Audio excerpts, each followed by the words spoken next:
Pensiun itu kan ketika kita pensiun itu seperti liburan panjang. Emang Jadi makanya banyak juga orang yang nggak berpikir untuk masa pensiun karena berpikir bahwa ya nanti kan anak-anak udah besar bisa biayain kita sebagai orang tua gitu. Emang gitu ya? Emang kita gitu nggak? Nggak mau. Hebat loh dia. Dia tiba-tiba berapa tahun lalu? Ini pasti kalau muji-muji ada maunya deh. Mau main series lagi ya? Dibahas lagi. Yang paling penting kalau mau ngatur keuangan itu harus punya penghasilan dulu. Gimana mau diatur kalau nggak punya penghasilan, ya kan? Ah iya, make sense sih. Iya kan? Iya. Apa yang mau diatur kalau penghasilannya nggak ada gitu. Halo, ketemu lagi di Ngode, ngobrol lebih dekat bareng Darius Dona. Hari ini kita mau ngobrolin tentang sesuatu yang mungkin banyak orang yang belum mempersiapkan tapi harusnya penting banget untuk masa tua kita nanti. Oh, apa tuh? Dana pensiun. Wah, iya sih. Kok gak semangat gitu sih banyak? Wah. Orang mah, wah gitu ya dia nggak? Wah. Bapak udah punya belum dana pensiun? Kok lemes banget? Karena itu yang bikin lemes, Bu. Mikirin dana pensiun itu kan kita, ya mungkin tiap orang targetnya beda-beda. Iya, pengen pensiun cukup ya, udah umur kita berapa, siapin gitu ya. cukup atau enggak. Terus nanti ketika yang kita pikir, kan kita mikirin dana pensiun misalnya, aku umur 30 nih gitu kan. Mikirnya buat pensiun nanti umur 55 misalnya gitu. Berarti kan punya 25 tahun nih buat ngumpulin.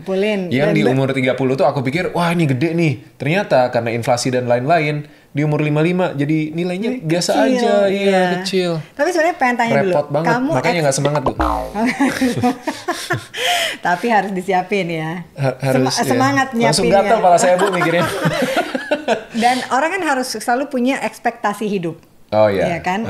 Mau menjalani hidup tuh kayak gimana? Berapa lama juga? Berapa lama ya? Tadi setelah misalnya orang kalau di Indonesia sekarang pensiun tuh ada yang 55, ada yang sekarang udah 60 ya. Nah, kamu setelah masa pensiun itu kira-kira kamu pengen hidup berapa tahun lagi? Itu juga harus dihitung kan? Iya. Bukan cuma nabungnya aja berapa lama, tapi ekspektasi umur hidup kita tuh mau sampai umur berapa? Nah, itu yang harus dipersiapkan setelah pensiun gitu. Itu juga kadang kalau mikir saya suka pusing.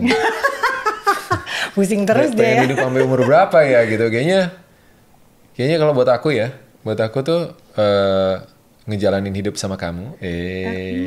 Terus ngelihat anak-anak nanti udah berkeluarga segala macam udah cukup, Bu. Udah mapan gitu. Udah juga. Mereka hidup bahagia tuh udah tugas saya sudah selesai. Itu kan keinginan kamu seperti itu. Tapi ternyata kalau dikasih umur panjang, tapi kita nggak pernah tahu ya. Kan rata-rata usia hidup orang Indonesia itu paling nggak kurang lebih 70 tahun. Rata-rata. Ya kan, sampai usia 70 lah rata-rata. Okay. Tapi kan ada orang yang akhirnya umurnya panjang sampai 80 sampai 90. Cuma kan kita pengen menjalani hidup seperti apa pada saat kita tua nanti, pada saat sudah tidak produktif lagi gitu. Nah, itu harus dipikirin dari sekarang ya. Itu harus dipikirkan. Dari muda. Dengan mempersiapkan salah satunya adalah dana pensiun. Dana pensiun. Nah, ini kalau ngomongin dana pensiun segala macam, itu memang Bu Dona dah yang paling jago saya karena Bu Dona lagi. Kamu kan itu kan financial planner ya? Iya. Certified kan? Iya. Hebat loh dia. Dia tiba-tiba berapa tahun lalu. Ini pasti kalau muji-muji ada maunya deh. Mau main series lagi ya? Dibahas lagi. Main series buat mempersiapkan dana pensiun. Sekarang saya ketawa dia nggak nyoba. Tapi saya stroke duluan. Waduh, gitu, jangan dong, Bu. Ya, hidup kan, sendiri. Jangan dong. Kan usia hidupnya harus panjang dan bahagia. Iya, harus sehat juga. Ya kan kalau masih bisa produktif sampai usia yang lebih tua nanti, mungkin nggak ada usia pensiunnya. Karena kalau pekerjaan di dunia entertainment kan nggak ada pensiunnya sebenarnya. Kapanpun kamu masih bisa melakukan. Dan masih ada tawaran. Adegan.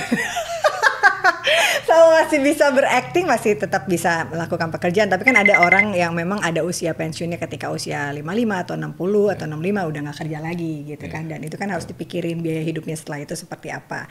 Nah, baru-baru ini ada sebuah bank di Indonesia merilis riset terbaru yang mengungkapkan bahwa besaran dana pensiun masyarakat kelas atas di kelas Indonesia atas ya. Menurut riset, nasabah kelas atas itu menganggap dana sebesar $340.000 USD atau 5,37 miliar merupakan yang ideal untuk memasuki usia pensiun. Nah, kelas atas itu siapa sih sebenarnya? Kelas atas itu kalau berdasarkan ini ya, riset ya, itu masyarakat yang memiliki pengeluaran rutin per bulan itu di atas 6 juta.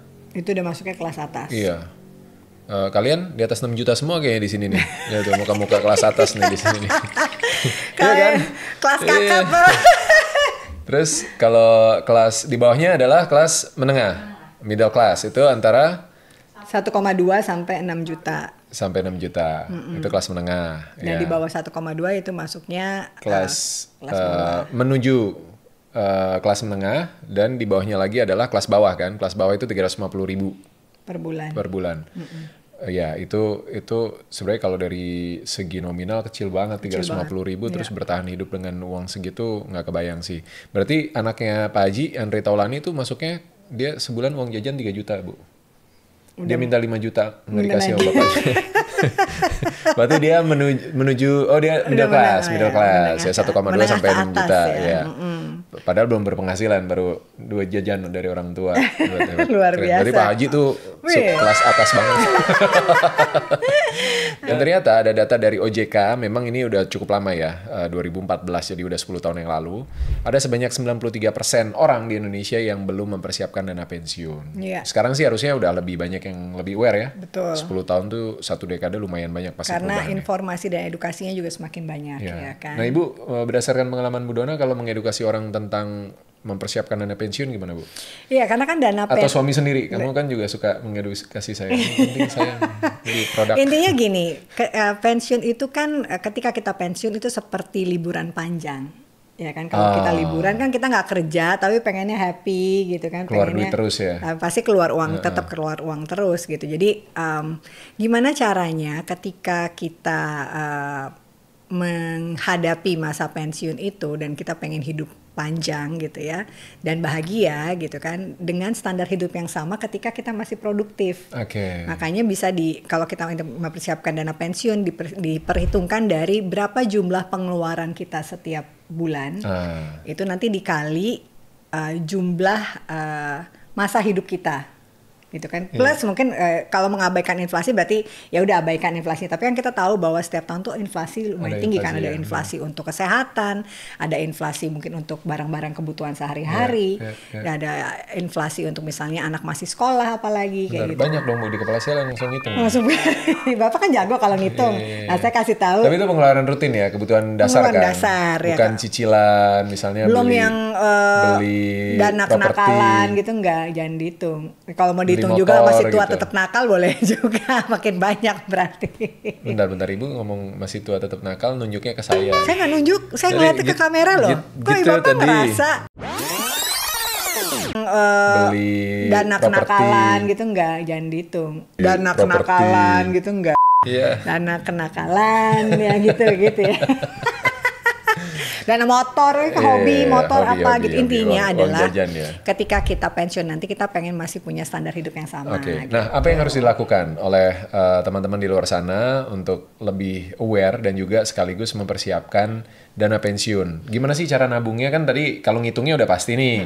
Berarti kita punya kira-kira pendapatan bulanan yang kurang lebih bisa mencukupi pengeluaran bulanan kita dengan standar yang sama. Misalnya kalau tadi kelas atas pengeluarannya 6 juta sebulan.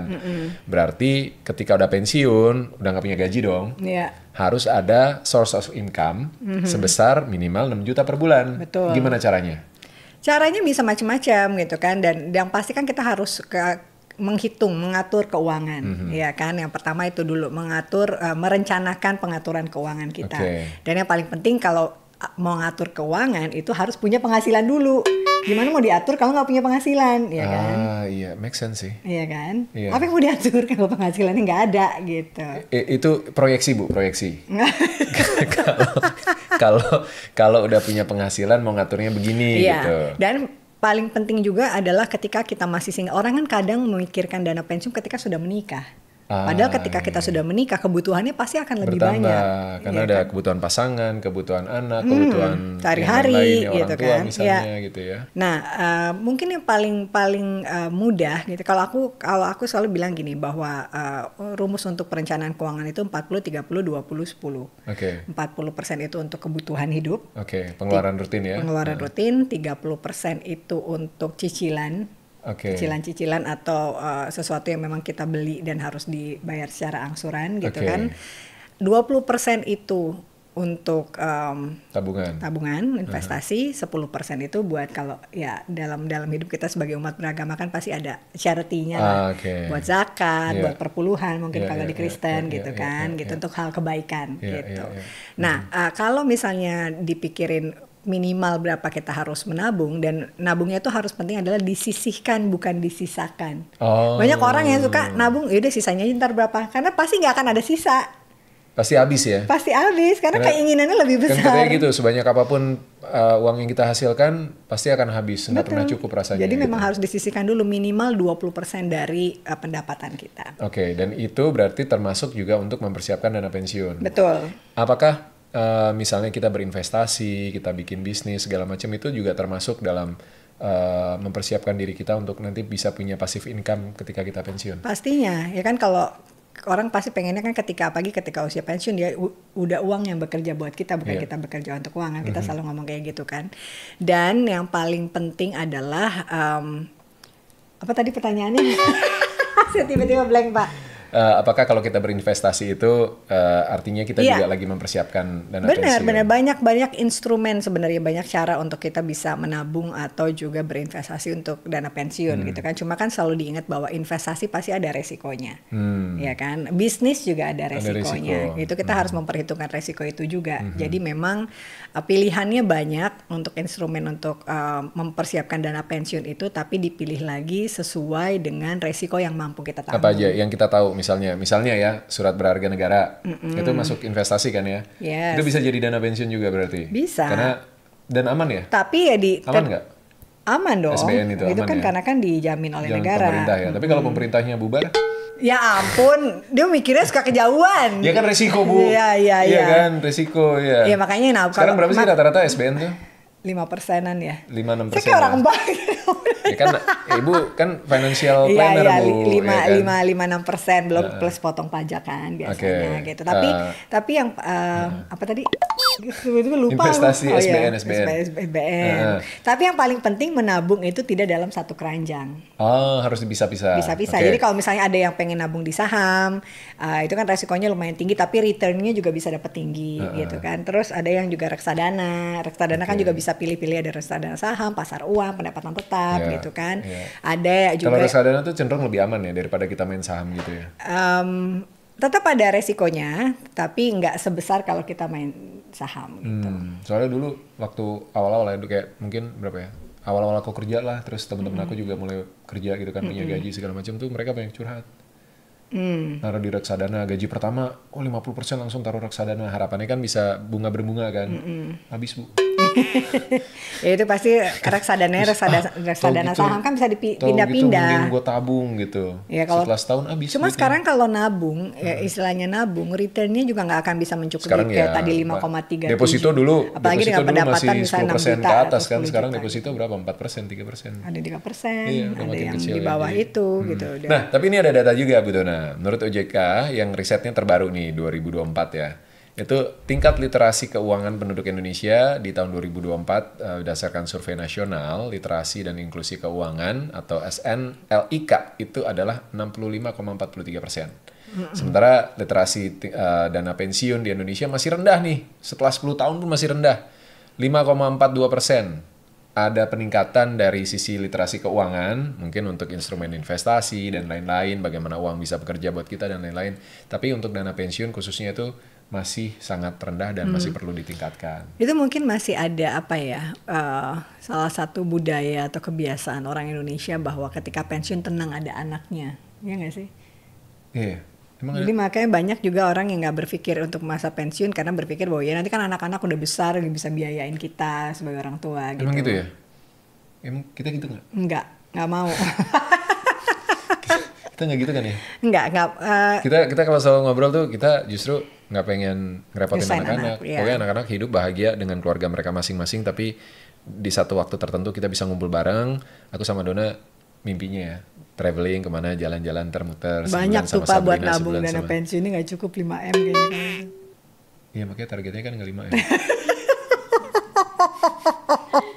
Targetnya tinggi. Iya benar. Iya kan? Iya, jadi kan karena banyak kalau lihat di sekarang ya, maksudnya yang ada generasi sekarang, mungkin generasi masih udah di atas kita lah yang usianya udah pensiun ya, mungkin generasi orang tua kita itu kan kebanyakan mungkin kalau dulu yang kerja di pemerintahan atau kerja di perusahaan besar, mereka pasti udah dapat ketika pensiun kan dapat banyak fasilitas. Ada taspen. Ada taspen, ada korupsi banyak. tapi Bu. Iya. Tapi ada yang udah dapat lah pokoknya Ada, ya kan. ya. Tapi kan itu biasanya mereka sudah punya tabungan sendiri atau dia sudah dapetin fasilitas misalnya untuk ketika pensiun mungkin pernah dapat rumah, ada dana pensiunnya juga gitu kan. Tapi banyak juga yang orang tua mungkin yang bekerja secara pribadi gitu ya, entrepreneur atau apa gitu, banyak juga yang mereka akhirnya berpikir bahwa ya investasi saya adalah anak, membesarkan anak sampai jadi sukses. Nanti ketika mereka sudah sukses ya ketika saya pensiun, ya mereka yang biaya hidup kita. Hey, para orang tua, anak itu bukan investasi. Iya, banyak yang berpikirnya juga masih banyak yang seperti itu. Jadi itu yang nantinya takutnya akan menciptakan generasi sandwich yang baru ya, lagi. Benar, gitu. makanya kan nih sekarang sekarang yang generasi X, kayak aku kan X, kamu udah milenial, itu kan harus memutus rantai generasi sandwich itu kan. Makanya kita harus berpikir untuk mempunyai dana pensiun supaya di masa tua kita juga tidak akan menyusahkan anak gitu. Nah, sekarang mungkin kita bahas gimana caranya supaya kita bisa punya dana pensiun yang cukup.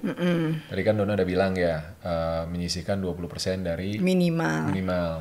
Tapi kalau ngumpulin 5M Bu misalnya ya, 5M dibagi 10 tahun berarti setahun tuh 500 juta.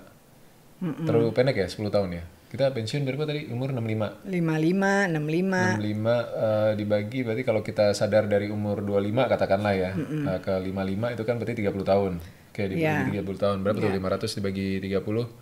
Sekitar 5M dibagi 30 berapa? 1,5. 150-an. Iya. Ya, 150-an juta ya setahun. Iya. 150 juta setahun, berarti kita butuh 12 juta sebulan buat nabung. Kurang lebih. Buat dapat 25 juta nanti ketika udah pensiun. Berat hidup ya.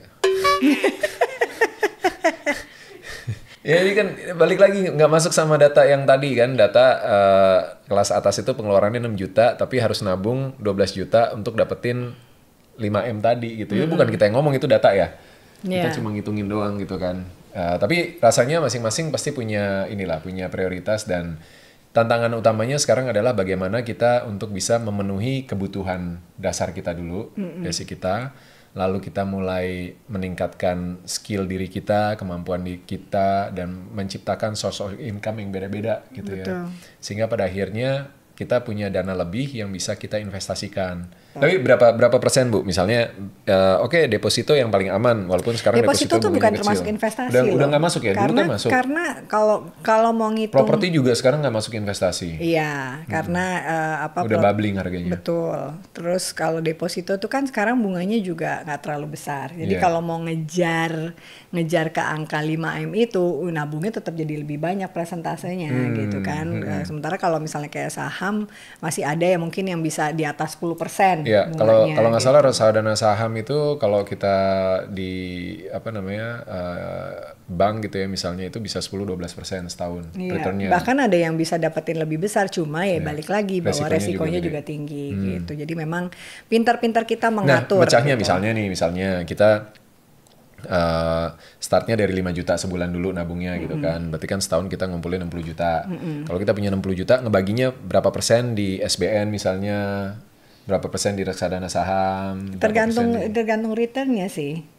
Iya kan. Cuma kan yang paling aman itu memang SBN yang kayak obligasi gitu kan, dia surat surat berharga negara itu kan.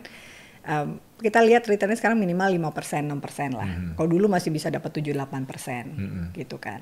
Ya yang pasti tiap orang bisa beda-beda ya, tapi semakin tinggi resiko dari investasi terhadapnya suatu instrumen itu, biasanya investasinya presentasinya lebih kecil. Okay. Ya kan, karena tiap orang punya profil resiko berbeda-beda, tapi itu balik lagi semua sama orangnya sih.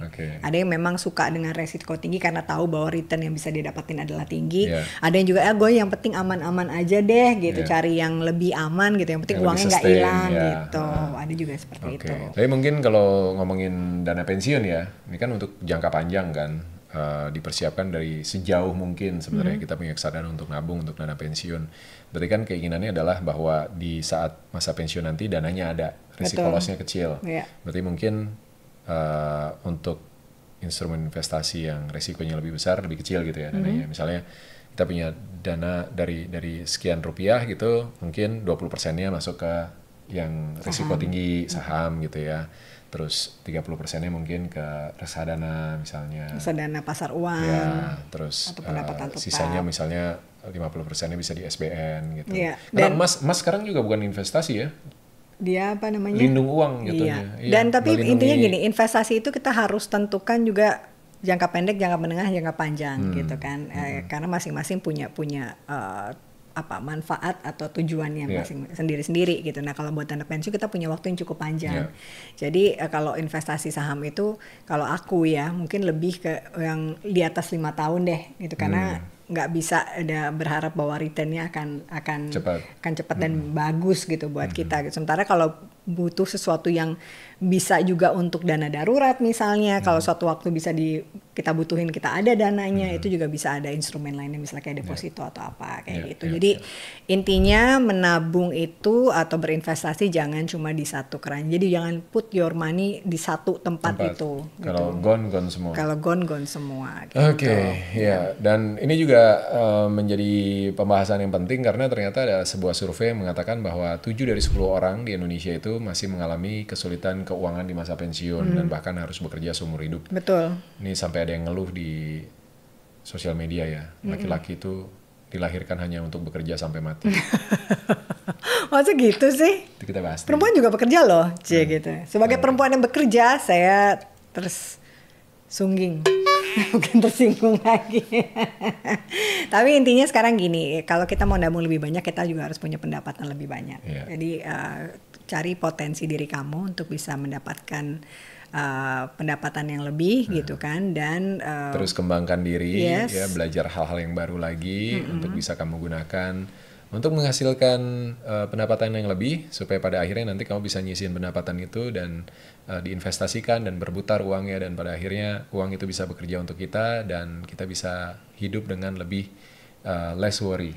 Semua kebutuhan kita bisa terpenuhi dan kita punya passive income yang cukup, terutama untuk nanti ketika masa pensiun. Dan pastinya tetap bahagia. Yes. Sampai ketemu lagi di ngode-ngode berikutnya. Bye-bye.